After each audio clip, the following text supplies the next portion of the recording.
Hey beautiful souls, it's Kevmo here, and in this video I wanted to talk about a comment that had come through from a previous video where I talked about my experience being a gay kid in the closet and my worst experience in high school.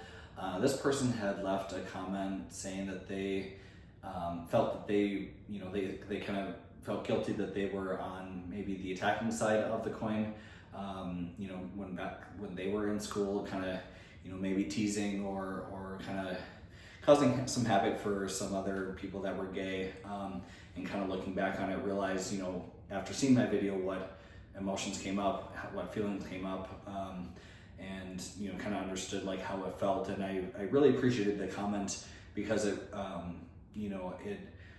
I feel like that's tough to admit, especially on the internet. These days you can get a lot of trolls that are kind of saying stuff that just to get kind of people triggered and wild, and I feel like it takes a pretty brave and courageous person to admit kind of their fault or role in a certain dynamic. So I really appreciated that comment, and they had asked, expressed wanting to be able to kind of express apologies to that person, that gay person in school that they had maybe bullied or helped kind of add to the bullying for that person. And so, which I think my thought for that is, it's just seeing the comment as a gay person. I guess I should say first, it was such a long time ago for me. I talked about those videos. I came out a while ago. To me, it's kind of, I don't really think much about it. But I do appreciate the comment that came through. I don't think I necessarily need to hear any apologies or people expressing, their, that they wish they could take it back to me or in any way. I mean, we're in high school. I even at the time I realized, people are, we're high school, we're learning, we're pretty young, childish. And so, but it did, so for me, it's not a big deal. I've learned and grown from that, and I'm grateful for the strength that it gives me today. I think the part that I wanted to kind of share for you all is in those scenarios where because I've had times where I'm like, oh my gosh, I realized from way back when I was maybe a little bit guilty in hurting someone that I didn't necessarily realize at the time. And so it kind of begs when they had asked or said, I wish I could apologize to that person now, which I don't know that situation. I don't know if they're dead or alive, or maybe just further distance, or just I'm assuming there's no way of contact. But I've had times where I've wanted to kind of apologize to people, but I don't have their contact anymore. They're distant, but I still want to kind of get some resolution for it. I kind of want to get I want to try to make peace with it. And so I wanted to talk about kind of some strategies that I've used in order to be able to do that.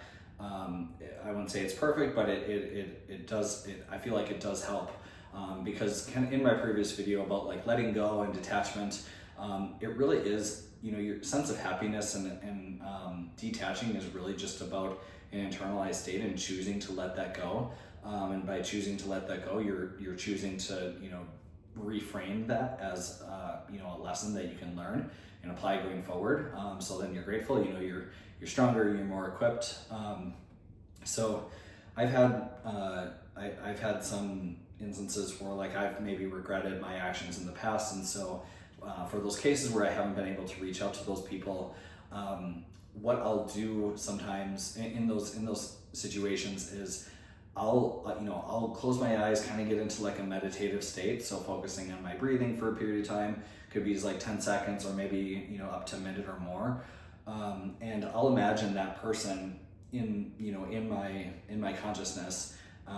So it sounds a little weird, but just kind of bear with me.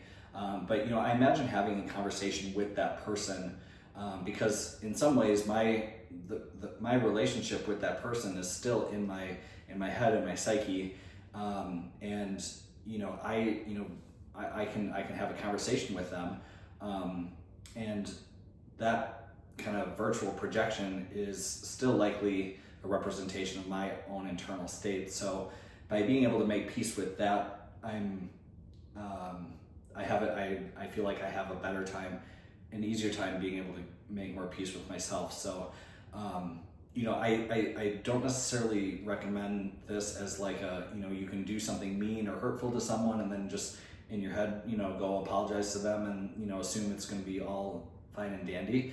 I think that's, if you can talk to them and kind of in real life or over the phone or whatever, even a text can be pretty the most powerful. But again, this isn't a situation where you don't have contact with them and you're trying to make peace with yourself and move on.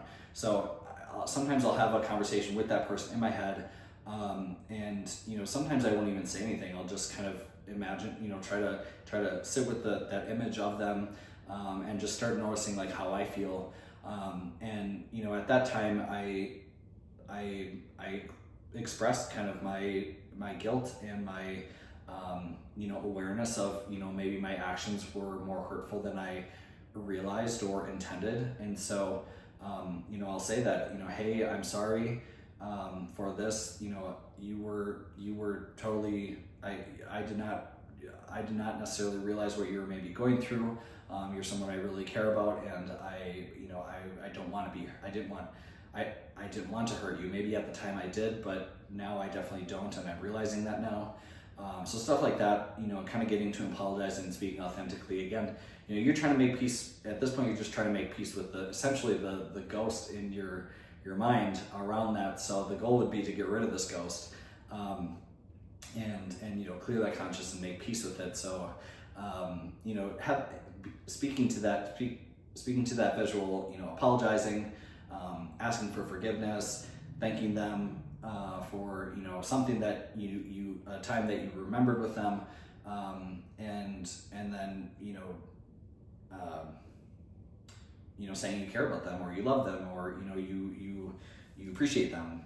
So that's kind of the first step, is like talking to kind of like the vision in your head, the last memory you maybe have of them, or the set of memories, kind of that embodiment, and then basically expressing your apologies, and kind of bringing it back on a brighter note around gratitude and thanks, to make it easier going forward. And so I think that second part is important, the apologies, and then the gratitude part. There's a concept that I learned, I forget when, it's probably worth its own video. It's called Ho'oponopono. I'm gonna say it wrong. I'll make it for the next video. I wasn't planning on bringing this up, but I believe it's Ho'oponopono. Ho'oponopono. If you know that, I probably butchered it, and I apologize for the butchering. I'll Google it. Or look it up. I believe it's a original Hawaiian-based technique, where there's kind of 4 stages of reaching peace with someone. So you say I'm sorry, please forgive me, thank you, I love you, and it's that simple. It's those 4 statements, but using that kind of framework is a really great way to be able to, and even with people in real life, and I definitely recommend, if you can do this in real life, do that. Kind of go through that cycle with anybody that you're trying to improve your relationship with. Start with I'm sorry, please forgive me. That's kind of the first baseline, and then the thank you, I love you. So it kind of goes from meeting them with maybe where the pain is, and then kind of looping back up into a state of gratitude. So you can always do that type of work in a kind of a more meditative state. Another method I've heard of as well, and that I've done too, is writing a letter to that person as if you were going to send it. And I think the more intention you put into each of these practices, the more it's going to help you achieve peace and move on. So writing a letter, you can kind of go through maybe that similar pattern, but imagine it's a letter that you're going to send and you don't know if you're going to get anything back. So you really send your heart out, and say your what you would like to say, and yeah, I mean, if you do want to give it to them, you can give it to them, but just even the act of writing it out, I believe is that process is good for kind of clearing the psyche and helping get to a state that you can determine what the next action is ultimately from there. And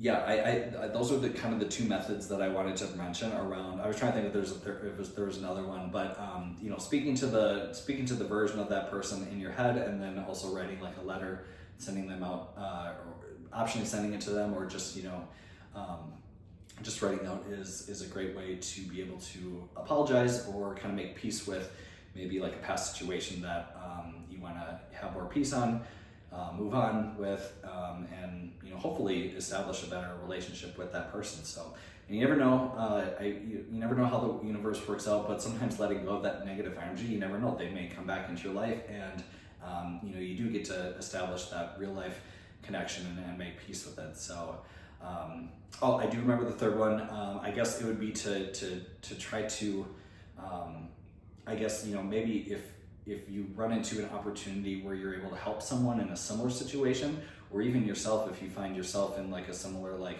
you know, coaching yourself to, you know, be compassionate with yourself. But if it's for something you can do for someone else as well. But yeah, finding someone in a similar situation and imagine that that's kind of like a representation, like a reflection of a past energy, and it's your chance to kind of, you know, you can't necessarily change the past, but you can affect the present moment, and you know, pay it forward if that's how you kind of want to think of it. But you know, in the case of like maybe bullying, you know, gay kids back in high school, if you wanted to apologize for that, like maybe, you know, supporting some sort of LGBT Q plus, you know, person in any way that they need help, or just letting them know that they're supported. You don't have to, you know, you don't have to necessarily be like fully, you know, just one small thing can make all the difference. And so, you know, that can kind of act as like a, I guess like a token, or like yeah, a representation of that reframed intention that you have. So anyway, that was kind of my thoughts on that comment. I really appreciated the person that had shared that. I'm curious if you've made this far, drop a comment down below if you have any tips of how to kind of make peace with someone that you don't have necessarily contact with, or you're just kind of struggling with. Obviously, you know, talk to therapists too if it's really difficult and you really just need help like processing it. Some of these tips are just kind of on the side of, obviously therapy is always a great option to go to, so throw that in there for good measures. But wanted to share just some of my tips and kind of how I've been able to, you know, I think of like times in high school where maybe I've wronged people and I wanted to kind of make peace with that. So anyway, let me know your thoughts in the comments of any tips or strategies that have worked for you. If you'd like any help with any of this, I do have some links in my bio to set up a discovery call where we can do some live coaching. Would love to work with you if you'd be interested. And as always, be well, and we'll see you in the next video.